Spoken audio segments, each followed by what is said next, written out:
survey paper हेरिदिनुहोस् त एकचोटि मिले कि नै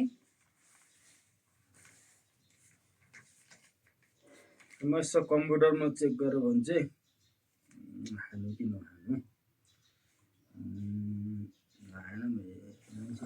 अलिअलि दिन जस्तो छ पैसा किन खानु ओहो बहिनी यो अलि मिलेन कि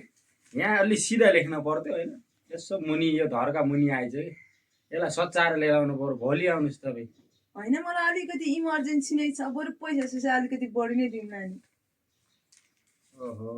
त्यसो भए त फेरि अब के गर्ने होला हुन त नहुने हो त्यही पनि म मिलाएर गरिदिउँला नि त ल एकैछिन त्यता बस्नुहोस् अरू मान्छे जान्छ नि त्यसपछि गरौँला नि त हुन्न ल राखौँ त ल चाँडै गरिदिनुहोस् ल त्यहाँ बाहिर मेरो मान्छे छ त्यहाँ उसँग भेटे पनि हुन्छ कि फटाफट हुन्छ काम ल ल हुन्छ बहिनी ल ल चाय त खान पर्छ